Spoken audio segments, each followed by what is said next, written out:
I want you to think about your school days. Somewhere between a history lesson you half paid attention to and a civics exam you crammed the night before, a teacher asked you to memorize 40 words. You probably did.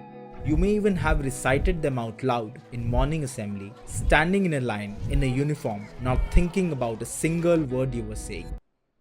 And here is what nobody told you.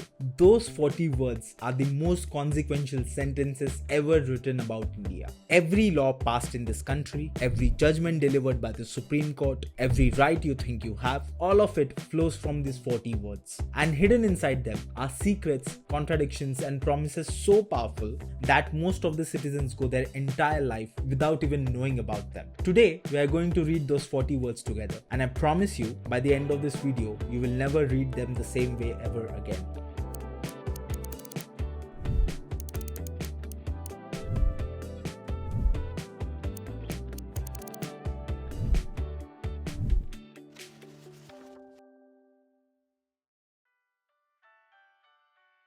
To understand what preamble means, you first have to understand the moment it was born into. The year is 1949. India has just survived something almost impossible to comprehend. 200 years of colonial rule. A partition that tore the subcontinent in half and displaced 15 million people in a matter of months. The bloodiest mass migration in the human history. And somehow, out of all of that, a group of extraordinary people sat down in a circular hall in New Delhi and decided to build something extraordinary that they have never built before.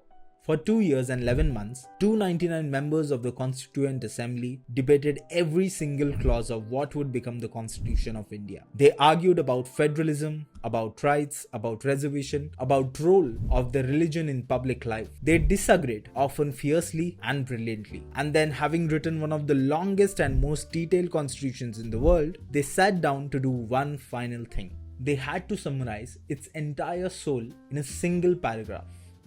And that paragraph is a preamble. In 1949, world did not believe a democracy like this could survive. The prevailing assumption in the West was that democracy belonged to wealthy, homogeneous, educated societies. India was none of these things. It was one of the poorest nations on earth, freshly torn apart by partition, home to hundreds of languages, thousands of castes, and every major religion in the world. What India attempted with this constitution was not just nation building, it was the single greatest experiment in democratic design in the human history. And the preamble was its blueprint. So understanding it is not just an Indian concern, it's a global one. The Supreme Court of India would later describe it as a key to open the minds of constitution makers. Not an introduction, not a formality, but a key. So let's use it. Preamble begins with 4 words. We, the people of India. 4 words that in 1949 were nothing short of a revolutionary. Not we the government, not we the leaders of the independence movement, not we the victors, not even we the nation. We, the people. Think about what it means. Sovereignty, the ultimate power in this country, does not belong to the parliament. It does not belong to the prime minister either. It does not belong to the courts. It belongs to you, to every single citizen, equally, regardless of the caste, religion, language, or the family they were born into. In a country that had spent centuries under feudal kings and colonial masters, where ordinary people had no political voice, no legal rights, and no claim on the state, this opening was a declaration of something entirely new. And if those 4 words sound familiar to you, which they should, the framers of the Indian Constitution knew exactly what they were referencing to. They were telling the world, India takes its place among the great democracies. Sovereignty begins here, with the citizen. The implication of that is, by the way, enormous, and we almost never talk about it. If sovereignty belongs to the people, then government is accountable to the people and not the other way around. State serves the citizens and not the other way around. But what kind of state they were building? The next word tells you everything. Sovereign. It means India answers to no external authority. No colonial power, no superpower, no international body has the right to dictate terms to this nation. In 1949, this was not given. The Cold War was already underway. America and Soviet Union were both actively trying to pull newly independent nations in their respective orbits. Smaller nations were being pressured, coerced, and in some cases simply absorbed into the strategic interest of larger powers. India said no. The single word sovereign was the foundation on which Nehru would later build the non-aligned movement. India would not be anyone's satellite. India would make its own choices. And the word remains just as relevant as today. Every time India faces pressure on its trade policy, on its foreign relations, on internal laws, the answer begins here, in the word, in the preamble. Now I want to slow down a bit because we have arrived at the most important moment in the video and I want you to pay close attention to what I am going to say.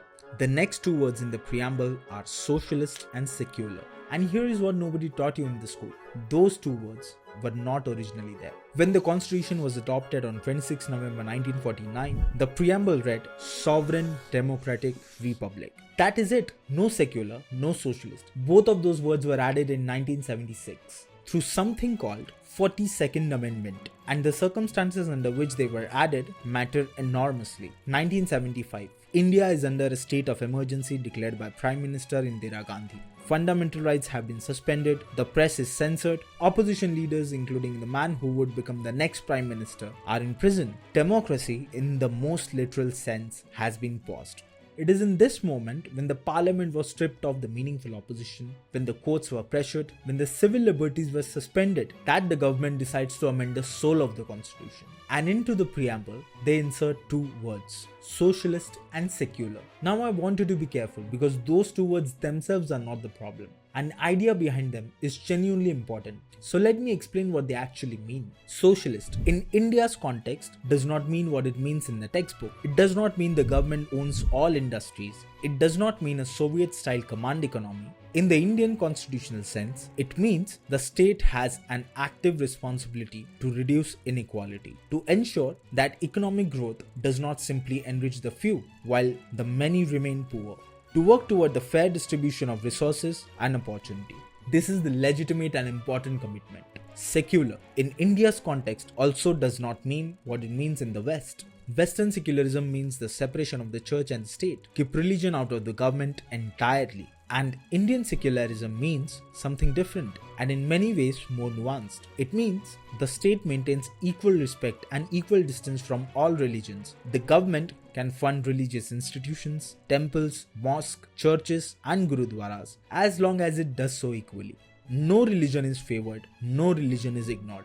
This distinction is enormously important and almost nobody explains it. Here's the fascinating paradox though. The original framers, Ambedkar and Nehru, the greatest constitutional minds of their generation, deliberately left those words out of the original preamble. Not because they disagreed with the ideas, but because they believed Indian secularism and India's commitment to social welfare were already embedded so deeply in the constitution's text that putting a label on them would actually reduce them, would make them even smaller. They chose to live the values rather than merely name them. And yet decades later, Supreme Court ruled that even those words were added later in 1976, those words cannot be removed because they reflect the original intent of the constitution makers. Words that were not there originally are now permanent part of the constitution's soul. Is that judicial wisdom, the court protecting the soul of the constitution, or is that judicial overreach, the court endorsing the words inserted under deeply undemocratic circumstances? I am not going to answer that for you, but I want you to sit with those questions because it matters. Democratic Republic.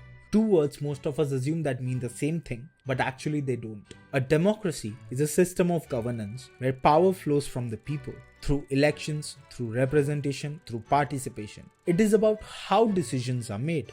A republic, on the other hand, is about who holds power and crucially on what terms. The republic means no hereditary ruler, no king, no queen, no emperor whose authority comes from birth or divine right. The head of the state is elected directly or indirectly. Power is held in trust on behalf of the people. Leaders are the custodians and not the owners. In 1949, that single word republic dismantled 500 years of monarchy and 150 years of colonial rule in one stroke. The King of England was no longer India's head of state and elected president was. Now about democracy, Ambedkar said something very important on the last day of the Constituent Assembly, on 25th November 1949. He said, and I quote, "Democracy in India is only a top dressing on an Indian soil which is essentially undemocratic."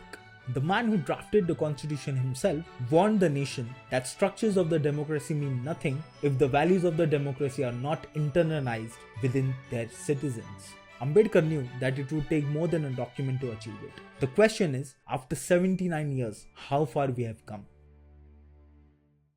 The preamble then makes 4 promises: justice, liberty, equality, and fraternity. This may sound like a school poster, but each one of them, when you look closely at it, would mean something very important: justice. The preamble does not just promise justice, it promises 3 kinds of justice.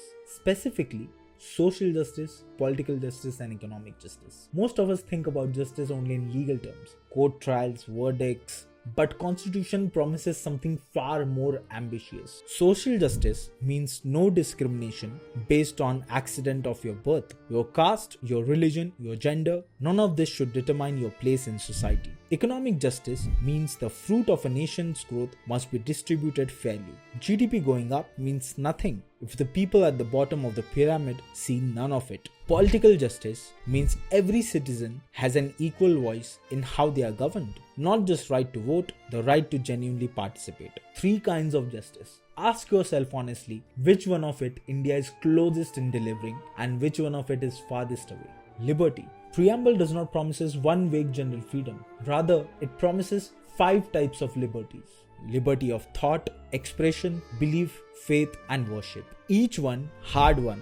Each one in some form contested to this day, and here is what matters. These are not political gifts handed down by the generous government. They are constitutional promises. They belong to you by right. The preamble put them there first, before any law, before any court, as the foundation of everything that follows. Equality. Here is where Constitution gets philosophically sophisticated in a way that most of the civics textbook miss out on it. The preamble promises equality of status and opportunity. Not just equality before law, equality of status. Your dignity as a human being is equal to everyone else, regardless of your birthplace. And equality of opportunity. The doors that are open for others should be open for everyone else. But here is the tension the framers understood deeply. Formal equality means treating everyone the same. Substantive equality means recognizing that treating unequal people equally does not produce equality. It entrenches it. If you line up a person who has been systematically excluded from education, property, and public life for generations alongside someone born into every advantage, and you give them the same starting gun, that is not equality. That is the appearance of equality masking a profound injustice. This is precisely where the reservation, affirmative action, and preferential policies come from, not from the politics. From Preamble's acknowledgement that genuine equality requires more than identical treatment. Whether those policies are working or not, whether they need reform, is a separate debate altogether. But their constitutional origin is from these very 6 words. Fraternity. Save the best for the last. Fraternity is the most forgotten word in the preamble. It barely even appears in the political speeches. It is almost never discussed in the debates about rights and governance. And yet, Ambedkar,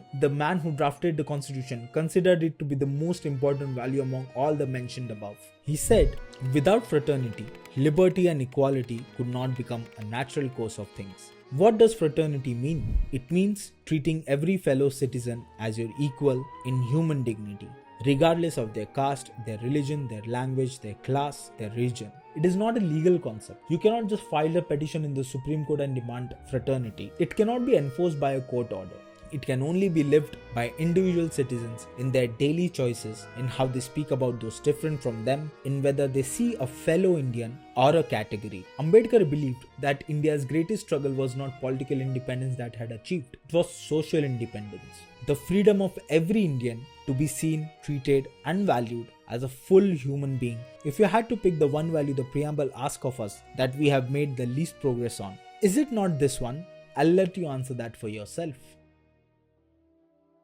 Now here is what I want you to take everything that we have discussed so far. Preamble is not enforceable in the court of law. You cannot just walk into the Supreme Court and point out at the word fraternity and demand judgment. It doesn't work that way. But here is what it does, and this is equally powerful. The Supreme Court uses preamble as a compass. When judges interpret a law, when they try to understand what Parliament intended or whether a provision is consistent with the Constitution's spirit, they look to the preamble for guidance. It tells them what kind of a nation this constitution was trying to build. Think of it in this way. Preamble doesn't give you a legal weapon, it gives you a moral standard, a benchmark against every law, every policy, every government action can be publicly, loudly, and legitimately measured. And in a democracy, that standard held by an informed citizen is not a small thing, it is almost everything.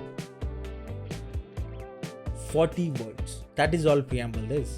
40 words debated by some of the greatest minds in the Indian history, carrying the weight of 200 years of colonialism, the grief of partition, the hope of a nation that had never truly been free before, and the extraordinary ambition of the people who believed they could build something worthy of that hope. Most of us were taught to memorize those 40 words, but very few of us were taught to understand them. The preamble will not make you win the court cases, but it would do something much more important than that. And a citizen who knows what was promised and refuses to forget it is the most powerful check that has ever existed on any government. Not a legal tool, but a moral one. And in a long run, moral accountability outlasts legal enforcement. See you in the next video.